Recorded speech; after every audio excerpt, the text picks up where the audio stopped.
ሰላም ውድ የአጅሪ ቤተሰቦች እንዴት አላችሁ? ከአጅሪ ጋር መልካም ቆይታ ይሁንላችሁ። በዓለም አቀፍ መረጃዎችን እንደሚከተለው አቀርብላችኋለሁ። ትራምፕ ጊዜው እየረፈደ ነው ሲሉ አስጠነቀቁ። የዩኤስ ፕሬዝዳንት ዶናልድ ትራምፕ ጦርነቱን ለማስቆም የሚደረገው ድርድር በመስተጓጎሉ ለኢራን ጊዜው እየረፈደ ነው ሲሉ አስጠንቅቀዋል። ትራምፕ በትሩዝ ሶሻል ገጻቸው ላይ በፍጥነት መንቀሳቀስ ይቻላቸዋል፣ ካልሆነ ግን ምንም ነገር አይተርፍላቸውም፣ ጊዜው አሁን ነው ሲሉ ጽፈዋል። የእስራኤሉ ታይምስ ኦፍ እስራኤል የኔታንያሁን ቢሮን ጠቅሶ እንደዘገበው ይህ መልእክት የተላለፈው ፕሬዝዳንቱ እሁድ ዕለት ከእስራኤል ጠቅላይ ሚኒስትር ቤንያሚን ኔታንያሁ ጋር ከተነጋገሩ በኋላ ነው። በሌላ በኩል የኢራን መገናኛ ብዙሃን እንደዘገቡት ዩኤስ ጦርነቱን ለማቆም ቴህራን እንዳቀረበችው የቅርብ ጊዜ ውሳኔ ሀሳብ በሰጠችው ምላሽ ላይ ምንም አይነት ተጨባጭ ቅናሽ አላደረገችም። ከዋሽንግተን ወገን በአቋም መለስለስ አለመኖሩ በድርድሩ ላይ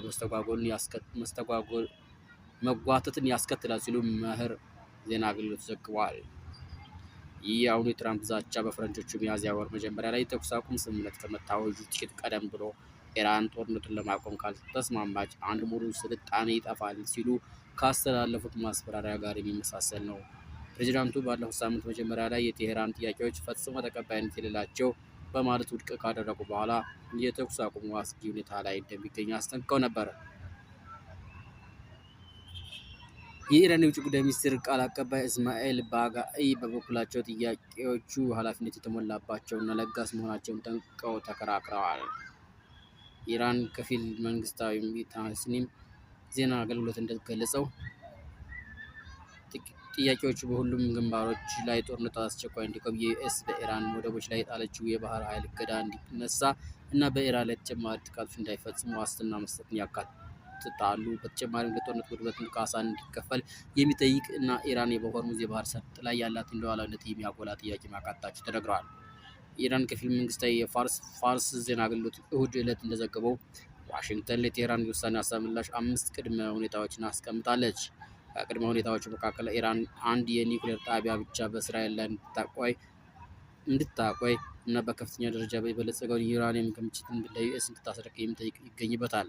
ትራምፕ ዓርብ ዕለት እንደጠቆሙት ኢራን የኒውክሌር ፕሮግራሟን ለ20 ዓመታት እንድታቋርጥ የቀረበውን ሀሳብ ልትቀበል እንደምትችል ገልጸዋል። ይህም ሁለቱ ሀገራት መካከል ዋነኛ የውዝግብ ነጥብ የነበረ ሲሆን ፕሮግራሙ ሙሉ በሙሉ እንዲቆም ከነበራቸው ጥያቄ ወደ ኋላ የማፈግፈግ ለውጥ ማሳያ ይመስላል። በኤምሬትስ የኒውክሌር ጣቢያ ላይ የተፈጸመ የድሮን ጥቃት ሳቢያ የዓለም የነዳጅ ዋጋ በከፍተኛ ሁኔታ ጨመረ። በተባበሩት አረብ ኤምሬትስ በሚገኘው የባራካ የኒውክሌር ኃይል ማመንጫ ጣቢያ ላይ የተፈጸመውን የድሮን ጥቃት ተከትሎ በዛሬው ዕለት የዓለም ነዳጅ ዋጋ ከአንድ በመቶ በላይ ጭማሪ አሳይቷል። የዓለም አቀፍ የነዳጅ ገበያ መረጃዎች እንደሚያመለክቱት የብሬንት ድፍድፍ ነዳጅ ዋጋ በአንድ በርሜል ከ$111 በላይ የደረሰ ሲሆን የአሜሪካው ዌስት ቴክሳስ ኢንተርሚዲየት WTI ድፍድፍ ነዳጅ ዋጋ ደግሞ ከ$107 በላይ ከፍ ብለዋል። ሁለቱ የነዳጅ አይነቶች ባለፉት 2 ሳምንታት ውስጥ ከፍተኛ የተባለውን ዋጋ ያስመዘገቡ ሲሆን ይህም የዓለም አቀፍ ባለሀብቶች በባህረ ሰላጤው የኃይል መሰረተ ልማቶች እና የባህር ላይ የንግድ መስመሮች ዙሪያ እየጨመረ የመጣውን አደጋ ተከትሎ በወሰዱት የገበያ ምላሽ የመጣ መሆኑ ተጠቁሟል። የአቡዳቢ ባለስልጣን ባወጡት መግለጫ የድሮን ጥቃቱ በባህር ሀካ የኒውክሌር ጣቢያ አቅራቢያ የእሳት አደጋ ማስከተሉ ያረጋገጡ ቢሆንም በሰዎች ላይ የደረሰ ጉዳት ሆነ የጨረራ መፍሰስ ራዲዬሽን ላይክስ አለመኖሩን አስታውቀዋል። የኤምሬትስ ባለስልጣናት የጥቃቱን ምንጭ ለማወቅ ምርመራ እያካሄደ መሆኑን ሲገልጹ፣ ዓለም አቀፉ የአቶሚክ ኃይል ኤጀንሲ IAEA በበኩሉ በስፍራው ያለው የጨረራ መጠን መደበኛ መሆኑን አረጋግጧል። ይህ ጥቃት የተፈጸመው በቅርብ ሳምንታት ውስጥ በተፈጸሙ ጥቃቶች የዓለም አቀፍ የነዳጅ ማጓጓዣ መስመር በሆነው በሆርሙዝ የባህር ወሽመጥ ዙሪያ ውጥረቱ በከፍተኛ ሁኔታ በበረታበት ወቅት ነው።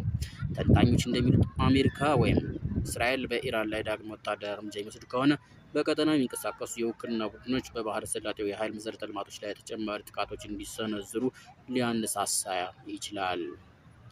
የአሜሪካ ፕሬዝዳንት ዶናልድ ትራምፕ ከከፍተኛ የደህንነት አማካሪዎቻቸው ጋር በኢራን ላይ ሊወስዱ ስለሚችሉ ወታደራዊ አማራጮች ይመክራሉ መባሉና ግጭቱን ለማርገብ የሚደረጉ ዲፕሎማሲያዊ ጥረቶች መቋረጣቸው መዘገቡን በበኩሉ ገበያውን ይበልጥ አናውጦታል።